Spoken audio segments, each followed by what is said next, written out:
Friends, कैसे हैं आप लोग। आशा करते हैं कि आप लोग बहुत अच्छे होंगे, आपकी पढ़ाई लिखाई बहुत अच्छी चल रही होगी। इन सब चीज़ों को ध्यान में रखते हुए आज का जो हमारा टॉपिक है, जो है कि पूरा सीरीज चल भी रहा है, क्लास 10th का फर्स्ट चैप्टर हो चुका है। चैप्टर 2 का पार्ट 3rd वीडियो है, सॉरी पार्ट 4th वीडियो है। पार्ट 1 में हम लोग देखे थे श्वसन का एक परिचय, पार्ट 2 में हम लोग देखे थे यानी कि श्वसन में वायवीय और अवायवीय क्या है। पार्ट 3 में हम लोग देख चुके थे कि पौधे में श्वसन किस तरीके से होता है।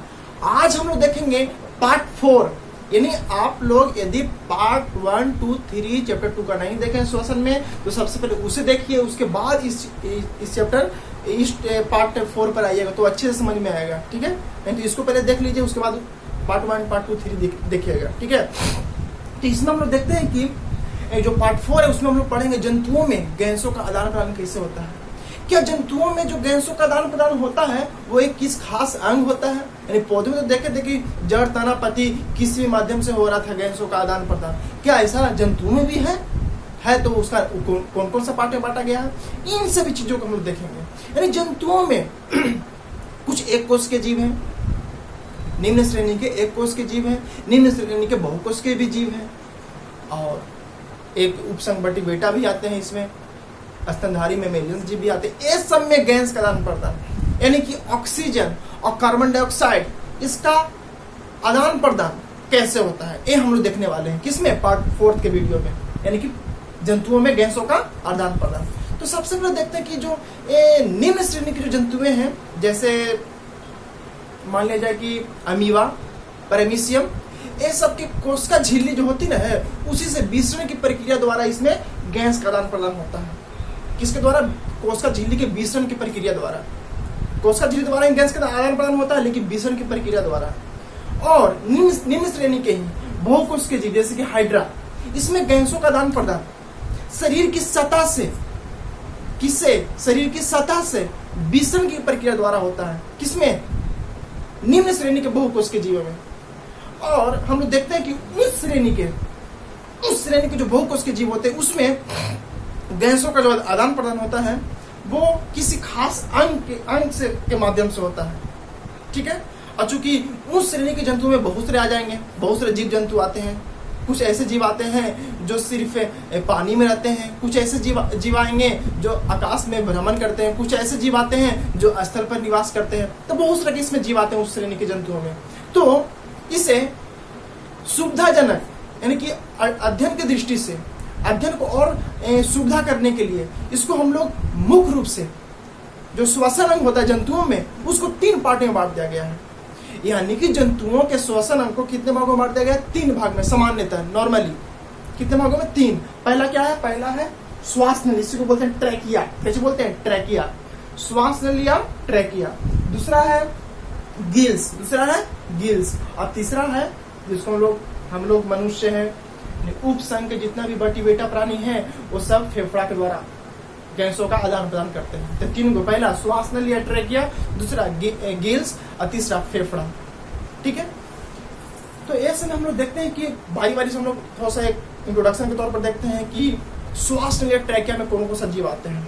तो श्वास नली और ट्रैकिया में जितना भी तिलचट्टा यानी कॉकरोच या ग्रासहोपर यानी कि टिड्डा, ग्रासहोपर या कॉकरोच, ये सब जो जीव जंतु हैं, ये सब अपने गैसों का आदान प्रदान के लिए श्वास नली और ट्रैकिया के माध्यम से गैस का आदान प्रदान करते हैं। तो होता क्या है, इसके शरीर के भीतर यानी कि तिलचट्टा हो या टिड्डा हो, इसके शरीर के भीतर ये जो हवा भरी नलिकाएं होती है, शरीर के भीतर हवा भरी नलिकाएं होती है जो सीधे उत्तक के संपर्क में होते हैं, जो कि टिश्यू के संपर्क में होते हैं। और दूसरी ओर इसके शरीर के सतह पर छिद्र होता है, जिसको बोलते हैं श्वासरंध्र। कैसे बोलते हैं? श्वासरंध्र।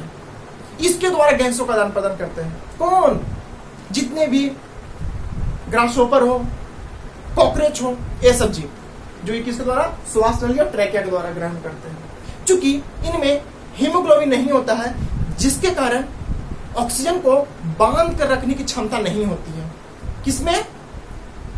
तिलचट्टा या कॉकरोच, इसी को हम लोग टिड्डा या ग्रासहोपर भी कह सकते हैं, ठीक है। इस जंतुओं में क्या नहीं होता है? हीमोग्लोबिन जैसा कोई रंजक नहीं होता, इसमें ऑक्सीजन को बांध कर रखते हैं। इसलिए क्या करते हैं? ऑक्सीजन मतलब कि शरीर के जो भीतर जो हवा भरी नलिकाएं होती है वो सीधे टिश्यू के संपर्क में होता है, और साथ ही शरीर की सतह पर एक बात रंध्र, एक छिद्र होता है, बात रंध्र, सॉरी श्वास रंध्र होता है। क्या होता है? श्वास रंध्र। उसके द्वारा गैसों का आदान प्रदान करते हैं ये सब जीव, छोटे छोटे जीव, कॉकरोच, टिड्डा यानी ग्रासहॉपर कह सकते हैं, ये सब जीव। ठीक है, इस तरीके से हम लोग देख सकते हैं कि श्वास ट्रैकिया के माध्यम से कौन कौन सा जीव ग्रहण करते हैं और किस तरीके से ग्रहण करते हैं गैसों का आदान प्रदान। अब हम लोग देखते हैं कि गिल्स, एक गिल्स के माध्यम से कौन सा जीव ग्रहण करते हैं। तो मछली सबसे अच्छा उदाहरण, श्रेष्ठ उदाहरण मछली। यानी मछली में जो गैसों का आदान प्रदान होता है वो गिल्स के द्वारा होता है। जैसे मछली आप देखे होंगे तो आंख के ठीक पीछे स्थित, आंख मान ली कि मछली का है, उसके ठीक पीछे स्थित गिल्स होता है। और एक जोड़ा होता है, एक बायां साइड एक दायां साइड, दोनों साइड होता है क्या? गिल। और जहां पर गिल रहता ना है, जहां पर गिल, जिस थैलीनुमा रचना में गिल्स होता है उसी को बोलते हैं गिल कोष्ठ। अच्छा बोलते हैं गिल कोष्ठ। ठीक है, और एक गिल कोष्ठ आहार नाल के ग्रसनी या फेरिक्स से सीधे जुड़ा होता है। कौन? गिल कोष्ठ। अब प्रत्येक गिल कोष्ठ कई गिल पट्टिकाएं में रहती है, कई गिल पट्टिकाएं से बनती में अवस्थित रहती है। ठीक है, तो इस तरीके से हम लोग एक मछली का रचना देख लिए। गिल होता है, कहाँ पर होता है? अब गिल में जो गिल जहाँ पर होता है थैलीनुमा का रचना में, उसको बोलते हैं गिल कोष्ठ बोलते हैं। अब प्रत्येक गिल कोष्ठ जो है कहाँ पर होता है? जो गिल पट्टिकाएं में अवस्थित होता है, सजे होते हैं। ठीक है, अब देखते हैं इसका कार्य कैसे होता है। तो मान ली कि मछली है, मुख के माध्यम से पानी लिया, और एक चीज याद रखिएगा, पानी में ऑक्सीजन होना अनिवार्य है। कैसे पता करेंगे? यदि मान लिया जाए आप कहीं से भी पानी लाइए, उस पानी को गर्म कीजिए, पानी को गर्म करने के साथ ही उसमें जितना भी ऑक्सीजन है वो सब उड़कर चला जाएगा बाष्प के रूप में ऊपर की ओर, और उसमें ऑक्सीजन नहीं बचेगा उस पानी में।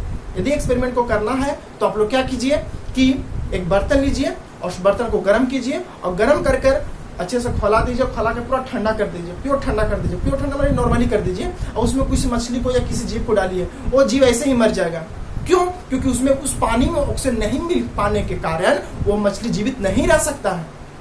ठीक है, यानी कि मछली भी कहीं ना कहीं पानी में जो ऑक्सीजन होती है उसके माध्यम से ग्रहण करती है, सांस लेती है। ठीक है, तो वही कह रहे हैं हम लोग आप लोग को कि मुख्य से क्या लिए? वो पानी लिए, उस पानी में क्या है? ऑक्सीजन भी है, और वो क्या करता है, जो यहाँ पर गिल्स होता है वो सीधे आहार नाल के ग्रसनी या फेरिक्स से जुड़ा होता है।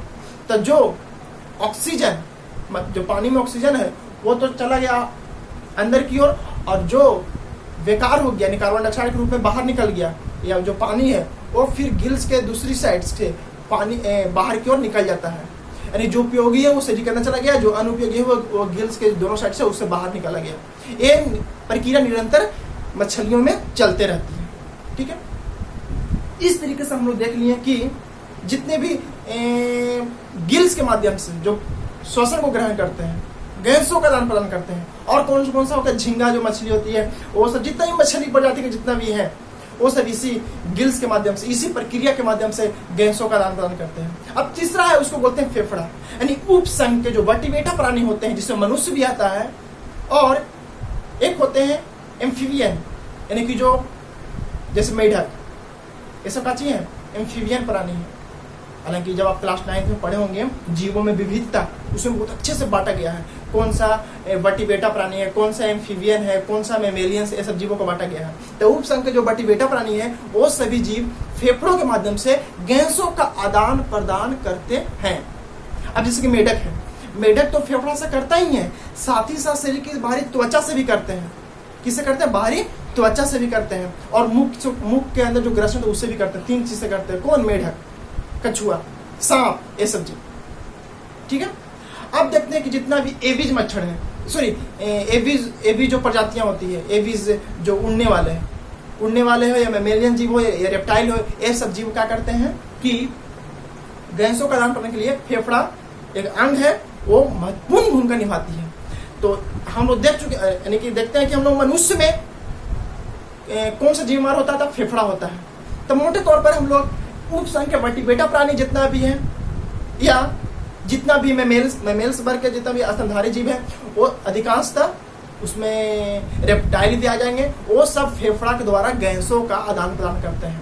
इस चैप्टर में क्लास 10 का जो चैप्टर है उसमें आप लोगों का टॉपिक में सिर्फ मनुष्य के बारे में पढ़ना है, यानी मनुष्य का जो फेफड़ा वो किस तरीके से वर्क करता है, उसका नाम क्या है, ये सब चीजों को हम लोग देखेंगे, जिसको हम लोग इसके नेक्स्ट पार्ट के वीडियो में लोग देखने वाले हैं। ठीक है, यानी इस तरीके से हम लोग जंतुओं में गैसों का आदान प्रदान के लिए कौन कौन सा जीव है, श्वास ने लिया ट्रैक किया, दूसरा गिल्स, तीसरा फेफड़ा। फेफड़ा में मनुष्य भी आता है, वो हम लोग नेक्स्ट पार्ट की वीडियो में देखेंगे। फेफड़ा में मनुष्य में किस तरीके से गैसों का आदान प्रदान करता है, उसका क्या प्रोसेस है, क्या प्रक्रिया, क्या नामकरण है, सब तरीके हम देखेंगे। ठीक है, बस मिलते हैं इसके जस्ट नेक्स्ट वीडियो में नए टॉपिक के साथ। बहुत बहुत धन्यवाद। जय हिंद।